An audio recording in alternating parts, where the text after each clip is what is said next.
Bismillahirrahmanirrahim.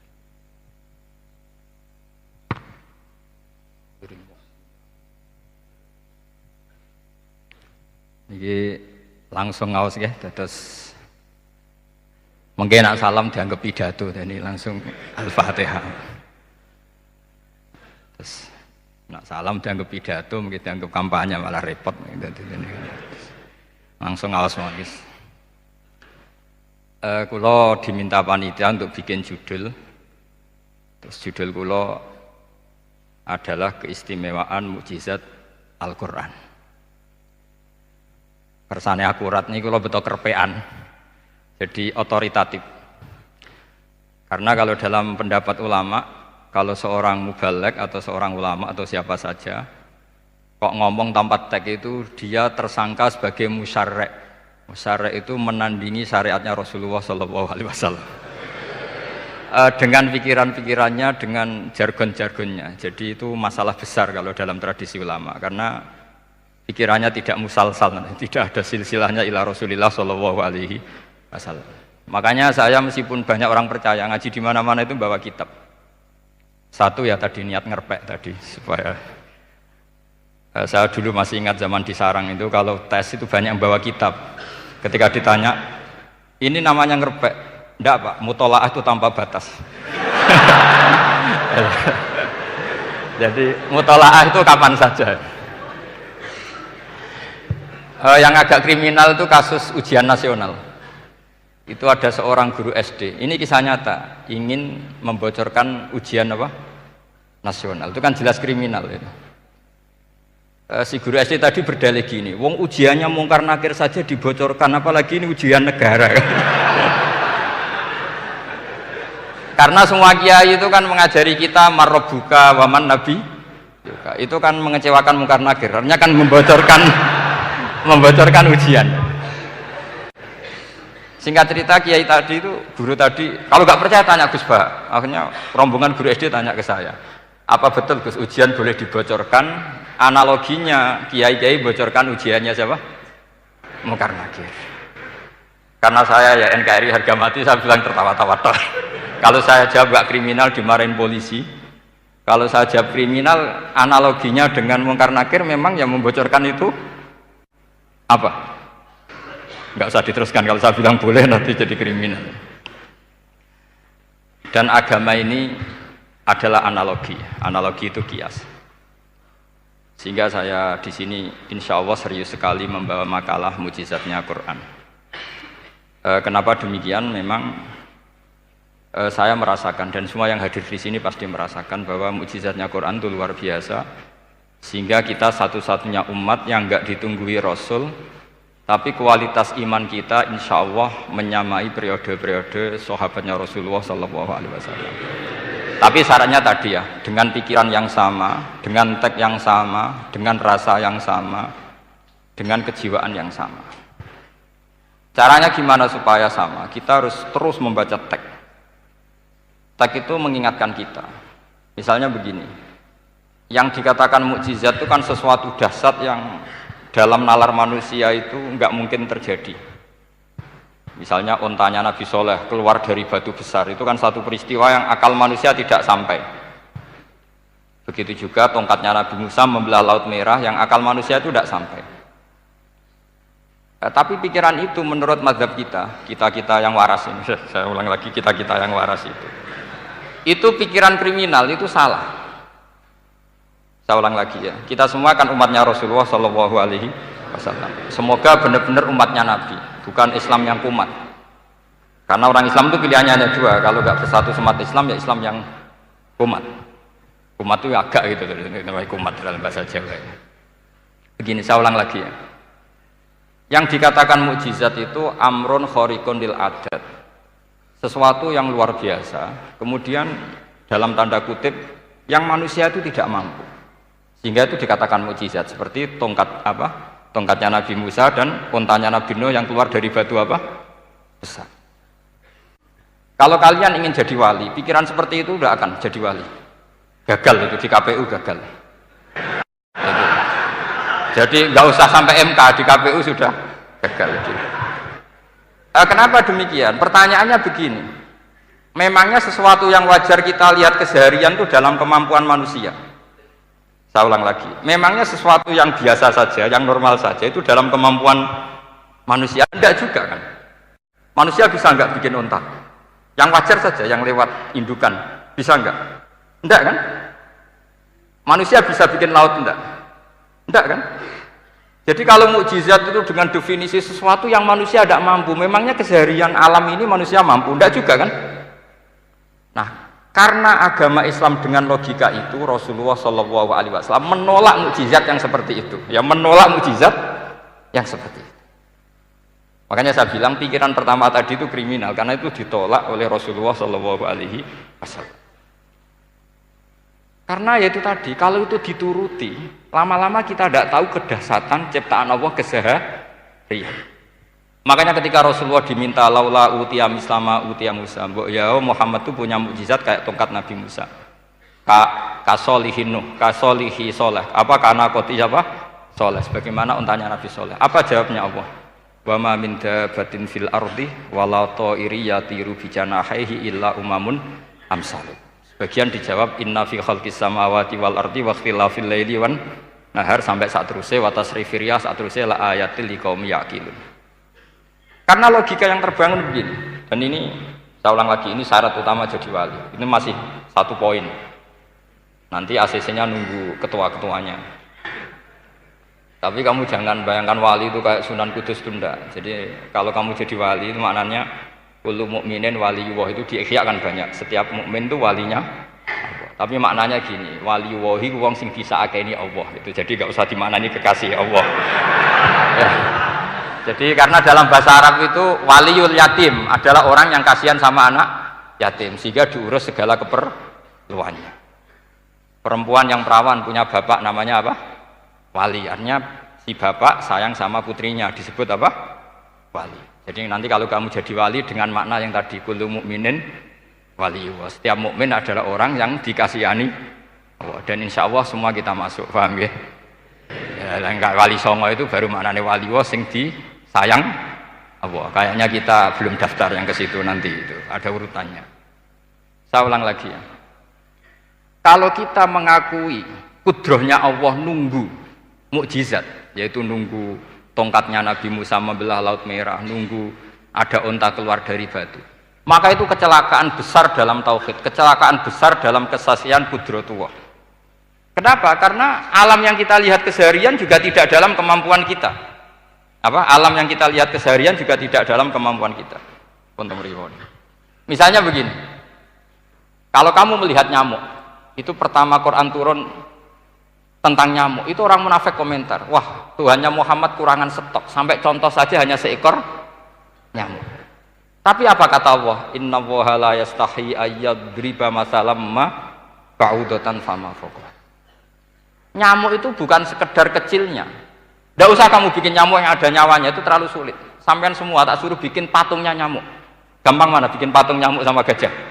Tidak usah dikasih nyawa. Terus cari tatahnya itu dari mana? Orang Jepara pun tidak akan bisa. Belum nanti bentuk alat kelaminnya. Belum nanti uratnya alat kelamin. Belum nanti punya jantung, jantung punya urat. Jantungnya nyamuk juga punya kuman. Kumannya juga punya organ tubuh, organ tubuhnya punya urat. Apa itu tidak lebih dahsyat ketimbang tontonan mukjizat yang diperagakan para nabi-nabi sebelum Rasulullah Shallallahu Alaihi Wasallam? Maka sebetulnya ketika Quran saya katakan mukjizat ila yaumil qiyamah adalah pertunjukan Allah bikin nyamuk. Inna Allaha la yastahi ayyadriba mathalam ma ba'ud. Itu bagi orang alim percontohan nyamuk itu lebih dahsyat ketimbang percontohan mukjizat Nabi Musa membelah Laut Merah, juga lebih dahsyat ketimbang pertunjukan Nabi Soleh ketika mengeluarkan unta dari apa? Batu. Dong, jelas nih. Maka umat Rasulullah, terutama ulamanya harus ngomong seperti ini terus.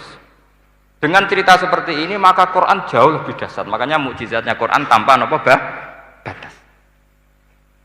Jelas ya? Makanya kita harus bertobat secara masif, mengatakan kedahsyatan adalah nunggu sesuatu yang khariqun lil ada, bahwa yang kita lihat keseharian adalah semua di luar kemampuan kita. Lah kita ini kan keliru, yaitu tadi, wah onta keluar keluar dari apa? Batu. Laut Merah terbelah, ini dahsyat, manusia tidak akan mampu. Memangnya manusia pernah mampu bikin laut? Memangnya manusia pernah mampu bikin nyamuk? Memangnya manusia pernah mampu bikin telur ayam? Karena keseharian seakan-akan ini tidak ayatnya Allah Ta'ala. Itu kebodohan. Makanya tidak mungkin jadi wali. Yang jenis seperti ini ya kan jadi wali. Sama tenang saja, nanti saya paling nggak sampai 1 jam karena saya tidak biasa ngaji umum. Saya mau itu karena menghormati mbah saya, karena buyut saya itu orang Damaran, namanya Mbah Hafsah. Hafsah binti Maksum bin Soleh bin Asnawi Sepuh. Jadi saya ini ya turunan asli orang Kudus. Jadi saya datang tidak dalam rangka hormat jenengan, hormat mbah saya sendiri sebetulnya. Jadi jenengan tidak punya hak adami sama saya, karena saya datang tuh hormat mbah saya. Tapi saya ingin melatih iman yang benar. Saya ulang lagi, saya ingin melatih iman yang benar karena ini penting. Sehingga Allah cara menjelaskan iman itu aja inna fi khalqis samawati wal ardi. Kamu lihat saja langit dan bumi. Seterusnya sampai waqtilafil laili wan nahar, sampai wal fulkil lati tajri fil bahri, terus sampai wa tasrifir riyah. Ini semua tontonan yang kita lihat semuanya di luar kemampuan kita. Itu tadi contoh paling gampang, nyamuk. Kayak apa? Apapun profesornya seseorang, apa bisa bikin nyamuk? Tidak usah yang bernyawa, patungnya saja. Coba nyamuk itu punya organ tubuh enggak? Punya. Organnya ada kumannya enggak? Ada. Alat kelaminnya ada bolongannya enggak kira-kira? Ada. Kayak apa sulitnya? Jadi andaikan saya ke umatnya Nabi Musa terus bengkei lah sama Nabi Musa, ini gue Nabi Musa keren punya tongkat. Saya akan bilang Rasulullah lebih keren karena punya Quran. Nah, di sini makna kenapa mukjizatnya Quran dikatakan afdolul mukjizat. Mukjizat paling keren, paling hebat. Karena menjadikan manusia punya nalar yang lebih objektif. Artinya lebih objektif, kenapa kita hanya kagum dengan sesuatu yang dahsyat? Dengan alasan kita tidak mampu. Memangnya dengan hal-hal yang keseharian kita mampu? Tidak juga kan? Jelas ya? Mohon bener nih ya? Mohon bener di mana ini? Mohon gini malam selai didandani bareng-bareng. Mohon bener ya? Sehingga iman di era Rasulullah SAW itu gak lagi butuh sesuatu yang khariqun lil. Kedua pertimbangannya Rasulullah Muhammad SAW, mukjizat yang khariqun lil adat itu resikonya lebih tinggi untuk tidak abadi. Nanti saya bacakan takbirnya. Misalnya tongkatnya Nabi Musa itu hanya disaksikan oleh orang yang di era itu pun yang kebetulan menyaksikan. Saya ulang lagi ya, resiko mukjizat mahsusah istilahnya, mukjizat yang bisa dilihat dengan indera, itu resikonya hanya dilihat orang yang di saat itu menyaksikan. Gimana? Ini prosedur. Agak gaul nih. Nggak peci, buatan. Terus gimana? Oke. Saya teruskan lagi ya. Ini mau normal nih. Buatan kebanderan nih. Buatan kebanderan nih. Saya ulang lagi ya. Jadi yang dikatakan mukjizat itu seringnya kan dikasih definisi satu pertunjukan yang di luar kemampuan manusia. Sehingga tongkat Nabi Musa membelat Laut Merah disebut apa? Mukjizat. Ontanya Nabi Soleh keluar dari batu disebut apa? Terus lucunya disebut alasannya karena manusia tidak mampu. Memangnya manusia mampu bikin onta normal yang lewat indukan? Mampu enggak? Artinya umatnya Rasulullah lebih sering melihat kekuatan Allah Subhanahu wa ta'ala kulla waqtin wa khinin, setiap saat, karena cara berpikir sudah dibenahi Al-Qur'anul Karim. Paham ya?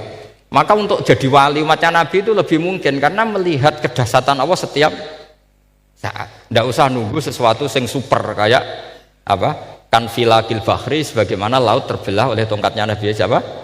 Musa. Terus ketiga, kalau logika mukjizat gini itu terus menerus seperti yang dialami Nabi Musa, resikonya adalah umat selalu menuntut hal yang aneh-aneh dan melupakan hal yang pokok. Itu lebih bahaya lagi. Misalnya begini contoh gampang, kita ini hidup di bumi setelah sampean belajar ilmu falak atau astronomi atau belajar geologi, planet yang sebesar ini apa, semuanya itu sudah maha dahsyat. Gara-gara kita berpikir butuh kejadian yang aneh, ya gara-gara ingin kejadian yang aneh, mungkin lama-lama Anda ingin cari model hewan yang kepalanya itu di pantat, baru percaya kudrohnya Allah. Lama-lama kamu jadi dukun, seneng ular yang berkepala manusia, itu baru dasar. Nanti menjadi klinik. Makanya kritiknya ulama, mukjizat itu tidak perlu dituruti. Karena kalau dituruti itu bahaya bagi kelangsungan kenormalan kita. Makanya kata Abdul Hamid Khan, termasuk kitab yang saya kagumi, kata beliau begini, yang menjadikan orang kafir adalah dia nganggep kudrohnya Allah Ta'ala itu bergantung sesuatu yang dahsyat. Dia nggak sadar bahwa keseharian dalam hidupnya semuanya pertunjukan kudrohnya Allah Subhanahu wa Ta'ala. Kayak tadi, saya contohkan nyamuk tadi. Inna woha la yastahi ayyadriba masalam ma. Terus terusannya ba'udotan fama fokwa. Kayak apa susahnya bikin nyamuk? Sudah kecil, punya alat kelamin, punya organ, punya urat. Lalu dalam tubuhnya juga ada kuman, kumannya juga berorgan. Kebayang nggak Anda bikin seperti itu? Enggak. Dasar mana dengan tongkatnya Nabi Musa? Sama-sama berstatus kita tidak mampu sama sekali. Dasar mana? Sama kan? Nah, itu yang diinginkan Rasulullah Shallallahu Alaihi Wasallam, dan Al-Quran menggiring kita cara berpikir begitu terus. Sehingga Quran cukup menghentikan wa ma min dabbatin fil ardi wala ta'iri yatiru bi janahaihi illa umamun amsalukum. Sebetulnya burung yang setiap hari terbang, yang setiap hari lewat Anda, itu semuanya bukti kekuasaan Allah Subhanahu wa Ta'ala. Tidak usah nunggu kejadian-kejadian super dahsyat. Terus keempat, korbannya para kiai, termasuk saya. Jadi nanti kalau saya tidak bisa haji terbang, wah tidak kiai, tidak bisa terbang. Tidak bisa kayak Harry and Potter misalnya gitu, tidak bisa kayak Harry. Jadi nanti kiai juga dituntut gitu, bisa terbang kayak Aladin. Jadi nanti repot. Semua kebenaran agama bergantung pimpinannya ini punya kedahsyatan-kedahsyatan itu. Akhirnya celakanya apa? Ada orang yang pura-pura dahsyat tapi penipu, kayak kasusnya Dimas Kanjeng. Oh nggih. Mboten apa-apa, sing penting ini lancar mon. Nggih nggih.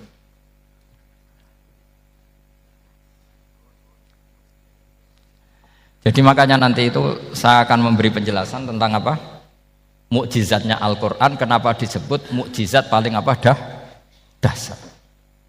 Ini saya bacakan tag pokoknya ya, supaya sampean tahu. Ini tabaruk sama Imam Bukhari ya.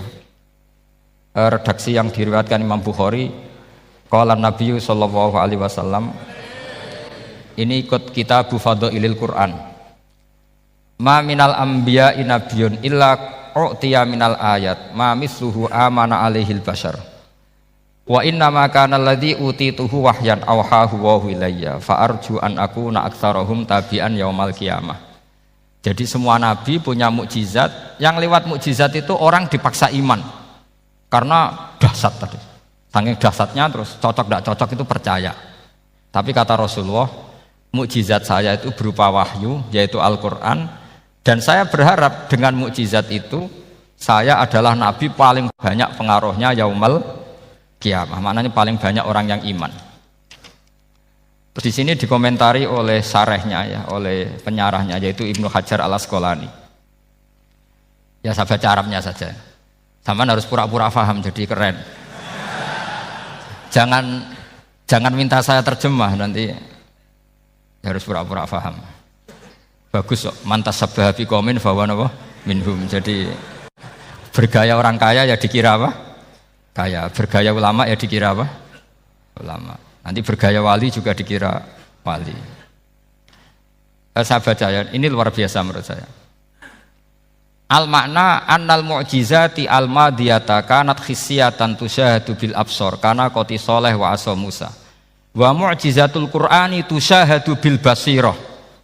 Jadi kayak tadi, kedahsyatan tongkat Musa itu karena apa? Laut kok bisa dibelah sebuah tongkat, itu aneh.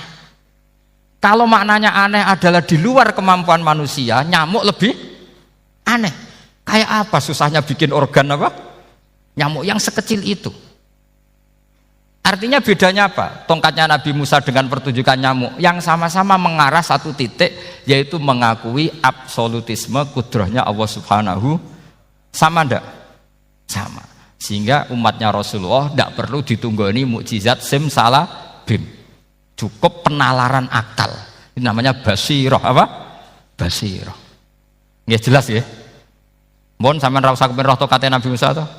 Cekap melihat apa? Nyamuk. Ya sudah bagus, sudah maju, sudah keren. Ya jelas ya. Li'annal ladzi yushahadu bi ainir ra'si yang qaridu bin qiradi musyahidihi walladzi yushahadu bi ainil aqli baqin yushahiduhu kullu man jaa ba'dal awwali mustamirron. Sesuatu yang dipertontonkan lewat sesuatu yang fisik kayak tongkat Nabi Musa, itu yang percaya langsung tentu yang melihat.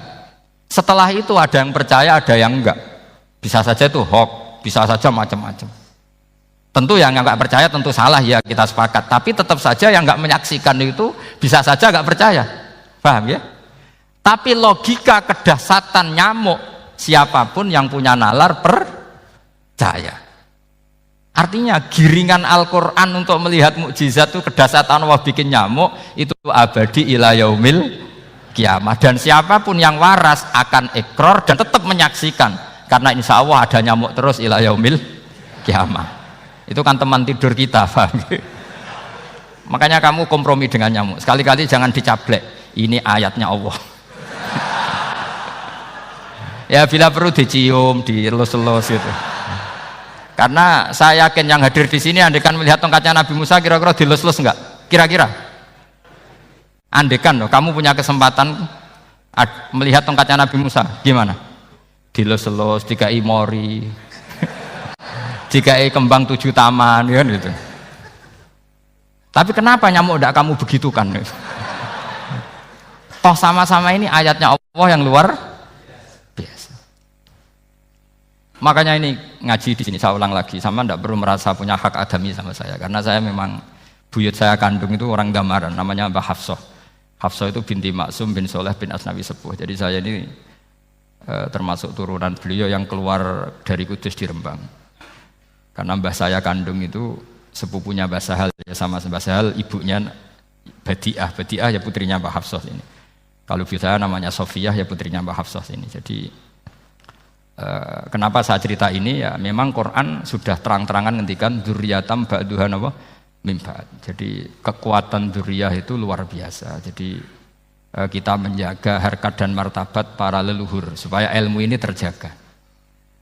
Jangan marisi gayane tok, bae alim terus putune pedita-pediti gak alim, terus gak keren, menurut saya itu malu itu. Jadi marisi itu ya kalau putunya orang alim ya alimnya, jangan marisi mulyane. Orang alim terus mulya tok gelem dicucup, itu gak keren menurut saya. Niru alimnya dulu baru sama-sama dicucup, itu baru betul, Pak. Jadi ada aturannya lah. Saya teruskan. Sehingga Quran kalau menggiring mukjizat, ketika Rasulullah SAW dituntut kafir Mekah, kita tahu kan mereka nuntut apa misalnya? Lan nu'mina laka hatta tafjura lana minal ardi napa yam bu'a au takuna laka jannatum min nakhili wa inabin fatufajjiral anhara khilalaha napa tafsira autus kita sama akama zamta alaina kisafan au ta'tiya billahi wal malaikati qabila au yakuna laka baitum min zuhrufin au tarqa sama. Masih mereka bilang gini, walan nu'mina liruqiyika hatta tunzila alaina kitaban naqra'u. Mereka nuntut tuh, Muhammad saya percaya kamu rasul, tapi syaratnya Mekah yang tandus sulap jadi kota yang subur makmur, menjadi jannat subur makmur.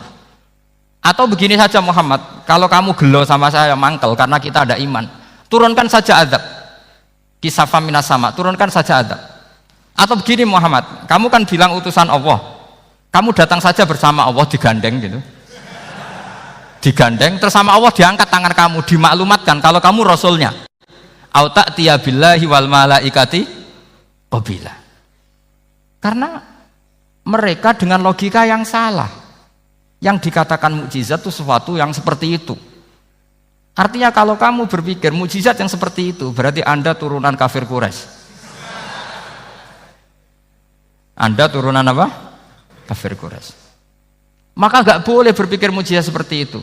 Nyatanya Allah cukup menjawab dengan ayat wa ma min dabbatin fil ardi wala ta'iri yatiru bi janahihi illa umamun amsalukum. Dijawab lagi inna fi khalqis samawati wal ardi wa ikhtilafil laili wan nahar wal fulkil lati tajri fil bahr sak teruse la ayatil liqaumi yakin.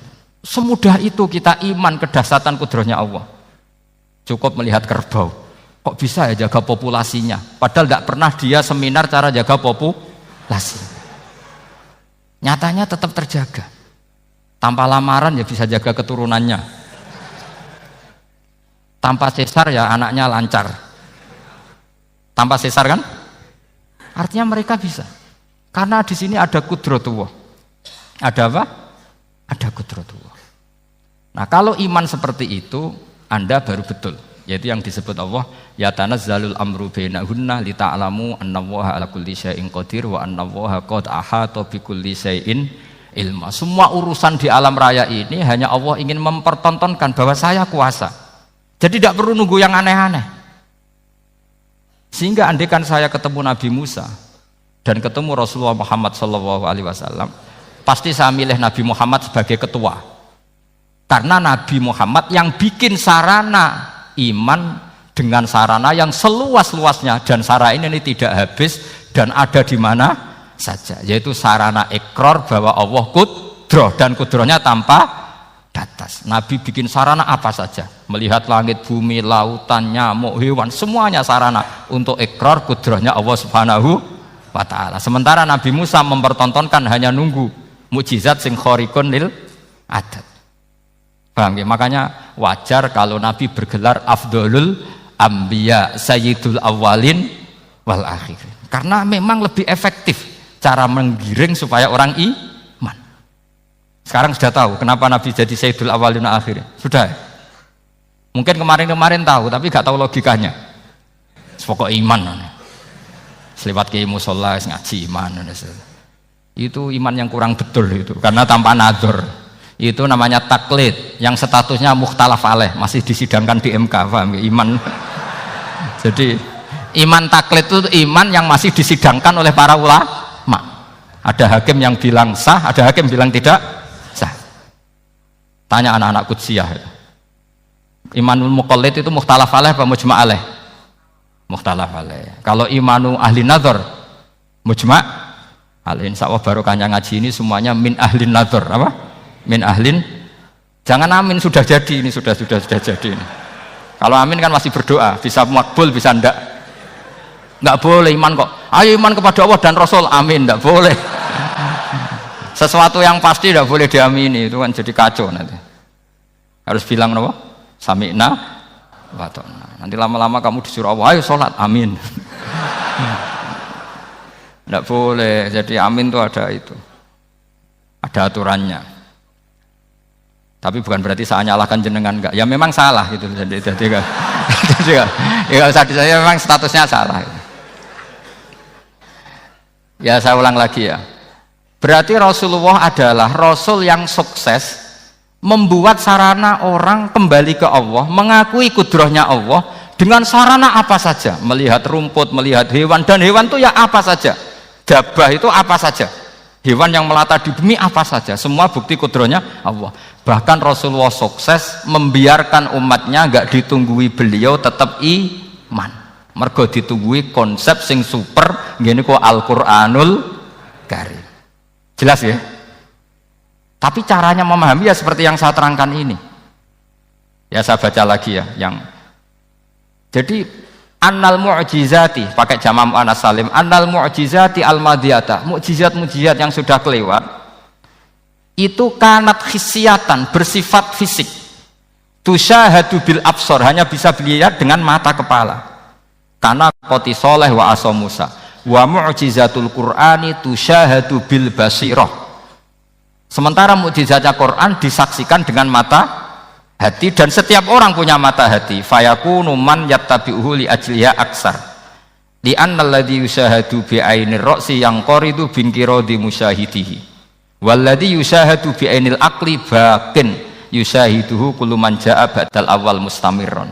Sesuatu yang dilihat dengan mata kepala, setelah para saksi ini meninggal, maka setelahnya mencari-cari, bisa percaya bisa enggak. Tapi mukjizat yang disaksikan mata hati, siapapun percaya dan sampai ila yaumil kiamat. Dan tentu Quran lebih unggul dalam hal ini. Dan insya Allah kita semua adalah ahli Quran, yaitu harus punya kesimpulan falam mata bayyana lahu qala a'lamu annallaha ala kulli syai'in qadir. Sebagian ayat walita alamu annallaha ala kulli syai'in qadir wa annallaha qad ahata bi kulli syai'in ilma. Itu kenapa mukjizat Al-Quran dasar. Itu yang gampang-gampang ya, melihat nyamuk, unta, kerbau itu yang gampang.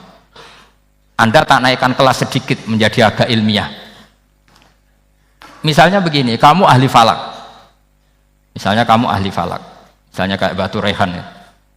Itu pasti tahu kalau matahari dan rembulan dibikin Allah itu asyamsu wal qamaru bihusban. Bahwa matahari dan rembulan dibikin ini untuk hisab. Walladzi ja'ala syamsa diya'a wal qamara nura wa qaddarahu manazila li ta'lamu 'adadas sinina wal hisab. Sehingga ketika ternyata betul Samsiyah bisa dihitung menjadi tahun Samsiyah yang oleh bahasa milenial disebut Masihiyah. Sayyidina Umar agak tersinggung. Sebetulnya yang namanya hisab itu tidak ada hubungannya dengan Masehi dan Hijriyah, itu tidak ada. Semua berdasar matahari atau apa? Rembulan. Lah sialnya yang Samsiyah ini oleh bahasa internasional disebut apa? Masihiyah. Makanya Sayyidina Umar marah terus bilang ya sudah kalau gitu Qamariyah bikin apa? Hijriyah. Jadi itu sebenarnya nama politik. Sebetulnya kalau objektif yang jadi ukuran ya Samsiyah sama Qamariyah. Berhubung ini sudah diambil tetangga partai sebelah, akhirnya ya kira-kira gitu. Jadi kira-kira seperti itu. Akhirnya kita namanya apa? Hijriyah. Apa Samsiyah sama apa? Hijriyah. Sebetulnya yang asli ya Samsiyah, Qamariyah. Tapi nggak apa-apa lah. Dunia itu mesti ada politiknya. Lah yang repot orang-orang fanatik hukum pakai bahasa nasional, itu repot. Jadi misalnya kematian Yesus Kristus, itu mesti Batu Rehan kan nggak percaya. Akhirnya ditambahi kematian Sibeh. Karena kalau bilang iya kan percaya. Makanya ditambahi apa? Sibeh. Karena menurut orang Islam berkeyakinan Nabi Isa itu nggak terbunuh, maka ditambahi apa? Sibeh. Saya dulu pernah usul, karena beliau itu kalau manggil bahasa itu bude, jadi saya pernah sowan usul. Mbak ditulis gini saja, Mbak. Kematian Yesus dalam kurung katanya. Tapi mungkin terlalu vulgar ya, jadi akhirnya dibikin apa? Sibeh ya? Di kalender Kudus kan apa? Sibeh ya, ditambahi Sibeh. Ya nggak apa-apa lah, yang penting keyakinannya masih benar gitu. Jadi masih benar. Kalau usulan saya terlalu ekstrim, masa dikasih apa? Katanya. Ya karena memang begitu kan, kita berkeyakinan Nabi Isa itu nggak terbunuh. Wa ma qataluhu wa ma sholabuhu walakin syubbihalahu.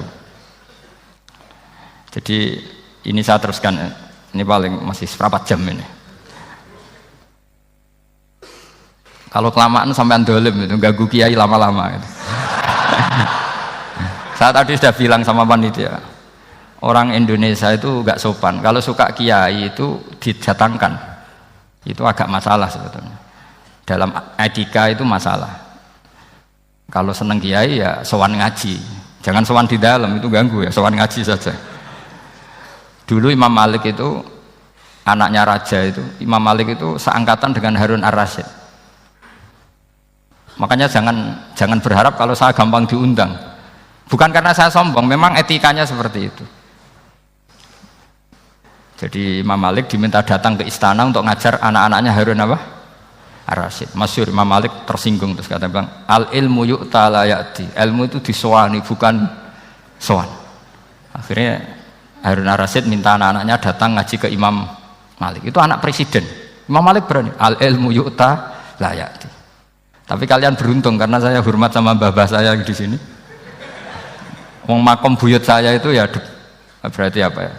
Selatannya makamnya Sayyid Ja'far Shadiq itu di situ kan ada makamnya Mbah Soleh, Mbah Maksum, itu mbah saya. Nah, makanya dulu saya ngaji di sini lama di Damaran itu. Maksudnya lama itu ya mungkin setahun. Karena saya memang mulai kecil di Sarang, sampai sekarang saya masih ngajar di Sarang. Tapi dulu cukup ya, karena saya kesini sudah hafal Quran, jadi hanya setor setiap hari satu juz, jadi cepat lah. Saya tidak punya masalah ingatan, alhamdulillah, jadi cepat hafal. Saya terangkan lagi ya, ini penting ya, masalah mukjizatnya Quran. Selama ini orang tuh mau bilang tok, mukjizatnya Quran itu dahsyat, tapi nggak bisa menerangkan. Itu masalah. Makanya kita harus bisa menerangkan mukjizatnya Quran dahsyat itu apanya. Yaitu tadi, tongkatnya Nabi Musa hanya disaksikan oleh orang yang di era itu. Toh tujuannya mukjizat adalah diakui kemudian orang menjadi iman. Lalu Rasulullah SAW beliau sudah intaqala ila rafiqil a'la. Tapi konsepnya Quran menjadikan orang yang nggak ditunggui beliau tetap iman ila yaumil kiamah. Itu yang maksud fa'arju an akuna aktsarahum tabi'an yaumal kiamah. Mukjizat saya itu cukup Quran kata Nabi, dan dengan mukjizat itu orang akan iman ila yaumil kiamah. Caranya seperti ini. Karena tadi sedahsyat-dahsyatnya mukjizat, tujuan utama orang terdikte supaya ikrar ngakui kudrohnya Allah. Lah ngono kok ngenteni tongkat sakti lah opo? Cukup deloknya mau. Paham nggih? Jelas ya? Alhamdulillah, mau naik kelas ini sudah benar, ini sudah benar. Terus kedua begini, kedahsyatan Quran lagi. Quran itu bisa merunut, mentartibkan logika. Bahkan logika ini logika yang universal.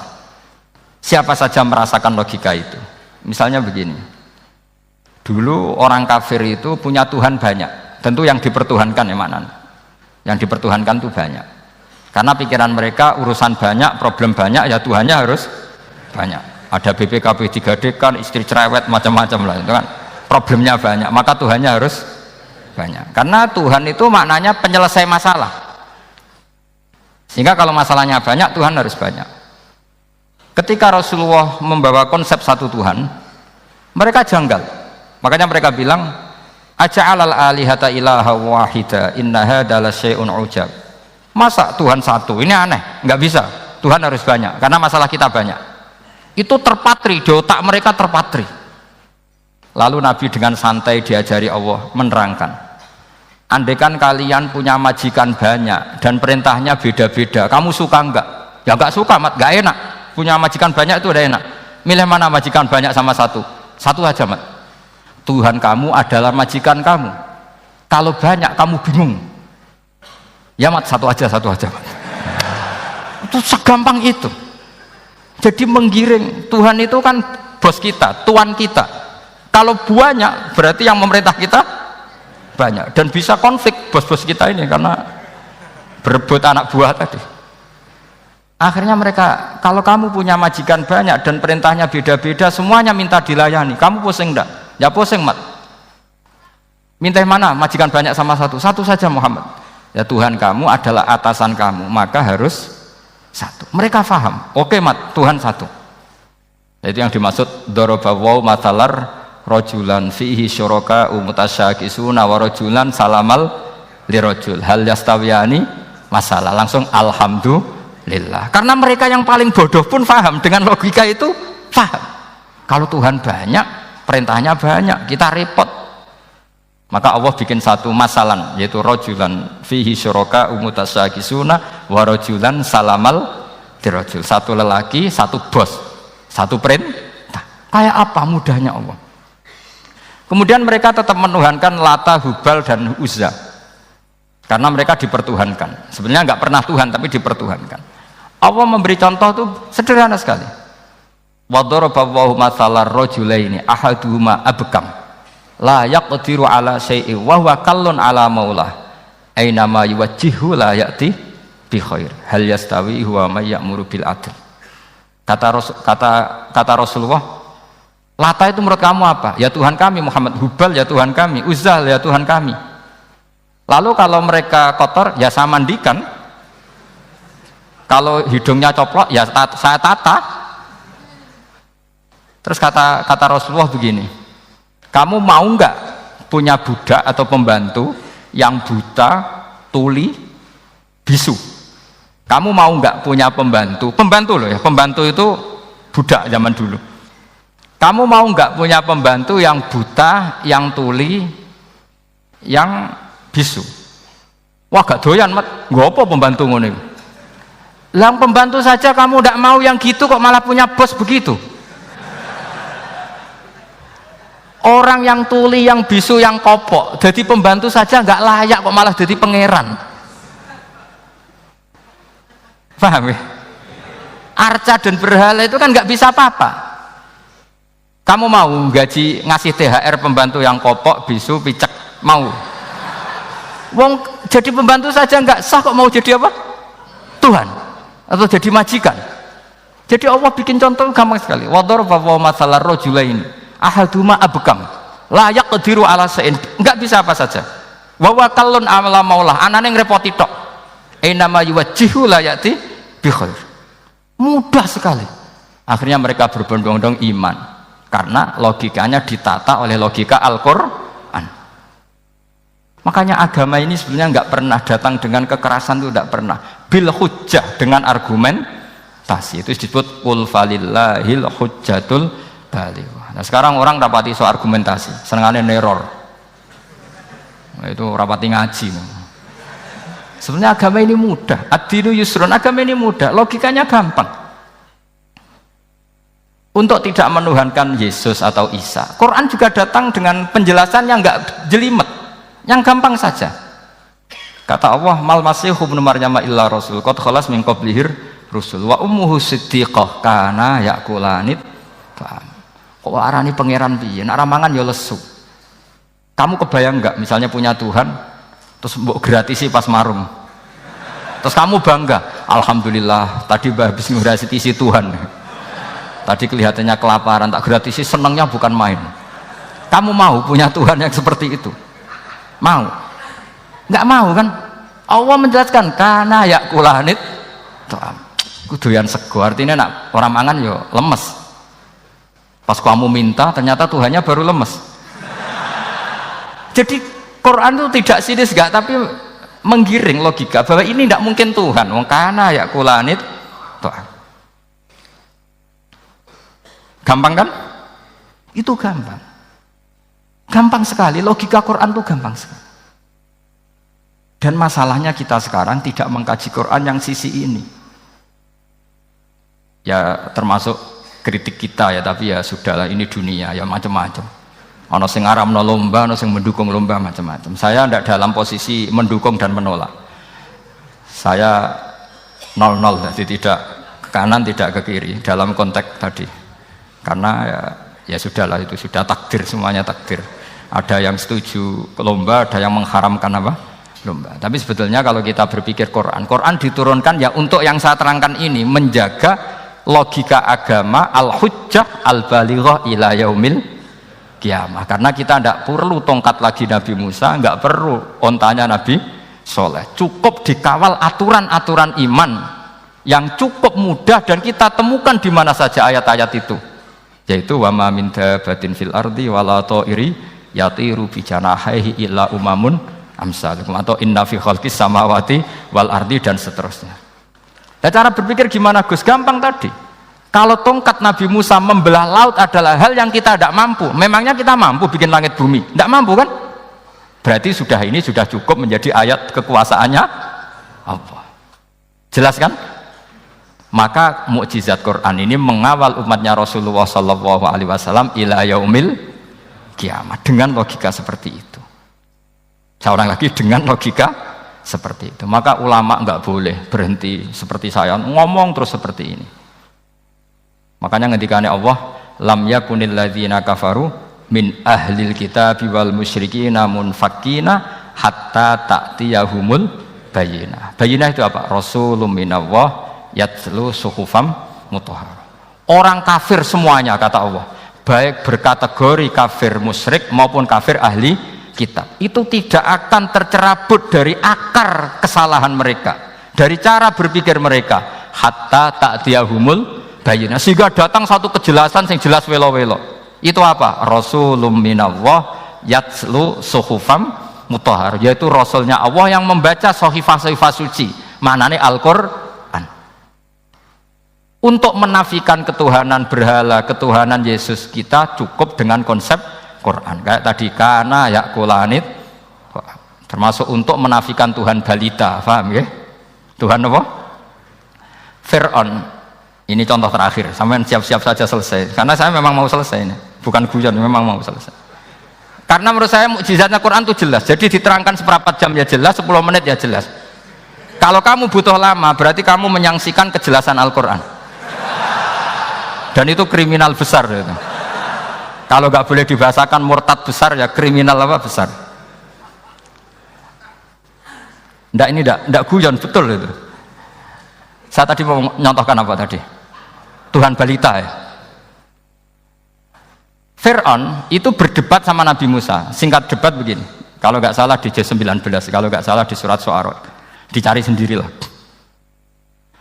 Pertama ditanya gini, Musa kamu kesini ada apa? Ya bawa konsep Tuhan, yang jelas itu tidak kamu ya. Lalu Tuhan kamu siapa? Rabbus samawati wal ardi, yang menuhani langit dan bumi. Si Fir'aun masih berkelit begini, soal yang di bumi, saya jalan-jalan kemana-mana, setahu saya yang jadi Tuhan saya. Ma'alim tulakum min ilahin apa? Ghairi, di mana-mana yang dituhankan saya. Soal kemungkinan di langit begini, tunggu saya. Terus di Haman dipanggil, ya Haman ibni li sarhal ali abluhul asbab as-samawati fa'attali'a ila ilahi Musa. Haman, bikinkan saya piramida yang tinggi. Saya mau lihat Tuhannya Musa, apa betul ada? Padahal andaikan terjadi piramida kan Tuhan pun nggak bisa dilihat. Wong sampean yang wali saja tidak bisa melihat. Wali tadi yang sing disakeni Allah tadi itu aja nggak bisa melihat. Apalagi Fir'aun. Akhirnya Nabi Musa sadar bahwa logika itu tidak masuk ke Fir'aun, nggak masuk. Padahal ada pengawalnya banyak. Dan karena semua Nabi Fatona itu ibarat mobil ganti gigi, ganti argumentasi. Gini saja, yang menuhani leluhur kamu, mbah-mbah kamu, itu sontak kaget Fir'aun. Pengawalnya ya kaget. Oh iya, kalau Fir'aun ini Tuhan, mbah-mbahnya tanpa Tuhan. Kan Tuhannya datang terlambat. Berarti mbah-mbahnya dulu itu tanpa Tuhan, karena ini ada Tuhan balita itu ada itu. Akhirnya hampir separuh, mungkin hampir semua pengawalnya Fir'aun itu iman semua. Meskipun yaktumu imanahu, ini yang diceritakan Quran, wa qala rajulun mu'minun min ali fir'auna yaktumu iman. Karena runtuh, semua logika Fir'aun sebagai Tuhan itu runtuh. Hanya dengan logika, kalau kamu Tuhan, lalu mbah kamu Tuhannya siapa? Fir'aun mantel. Wah bahaya logika Musa, tangkap Musa, udah gak debat lagi. Kayak apa mudahnya logika Quran untuk menafikan ketidaktuhanan Fir'aun. Yaitu mengatakan Rabbukum wa Rabbu abaikumul awwali. Karena dikatakan Tuhan langit, Fir'aun masih berkelit. Nanti dulu, saya mau bikin piramida, mau saya lihat ada enggak Tuhan kamu. Nabi Musa langsung ganti gigi, yang nuhani mbah-mbah kamu. Orang kan masih pikir, ini kalau Tuhan betul, lalu orang-orang dulu Tuhannya siapa? Kan Tuhannya datang terlambat. Nah itu lagi-lagi, dan kita baca Quran itu ila yaumil kiamah. Makanya tidak ada umatnya Rasulullah SAW kemudian imannya itu ada syak, nggak ada sama sekali. Karena dzalikal kitabu la raiba fihi mir rabbil alamin. Ya, mohon cekap ya. Mumpun gampang dong. Masalah sampean kalau masalah. Jadi karena kebenaran Quran itu adhar wa adhar, sangat jelas. Sehingga nggak perlu butuh orasinya saya. Sebenarnya nggak perlu. Saya yakin, sampean sebelum saya terangkan ya sudah iman, sudah betul. Ini kan akal-akalan saja saya dimanfaatkan. Karena ya menurut saya itu ya sudah adharu min samsi dzohiro kalau dalam bahasa Arab. Kebenaran sejati itu lebih jelas ketimbang matahari di siang hari. Karena ya tadi logika. Ya saya tambah satu contoh lagi, semoga ini selesai betul. Kemudian Quran misalnya gini, sampean tak bedai. Kamu bisa melihat itu karena apa? Ini misalnya apa? Kertas yang saya bawa ini kan kuning. Kamu bisa melihat itu karena apa? Mata kan? Nah itu masalah. Karena melihat kamu dengan mata, sekali ini tak tutupi, kamu tidak tahu. Atau kamu jauh menjadi tidak tahu. Karena mata bisa terhalangi oleh jauh atau tertutupi. Beda dengan Allah. Allah itu kalau merumuskan tahu itu bukan karena melihat, karena menciptakan. Makanya Allah bilang ala ya'lamu man khalaqa. Apakah tidak tahu orang yang membuat? Misalnya ini, kertas ini kuning. Sama saya tak tutup begini. Kemudian kitab ini tak tinggal, saya datang ke Jakarta. Saya tetap tahu enggak kalau dalam ini ada kertas kuning? Tahu, karena saya yang menciptakan. Paham ya? Kamu bangun satu bangunan, di dalamnya ada besi ukuran sekian. Di situ kamu menyimpan emas 0,5 kilo. Setelah kamu pergi kemana-mana masih tahu enggak? Tahu, karena kamu yang menciptakan.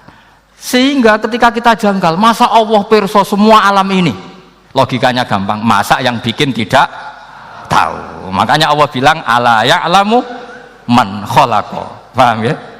Jadi gampang sekali, mukjizatnya Quran itu gampang sekali. Nararo kebangetan gitu. Ampun nggih, Al-Fatihah.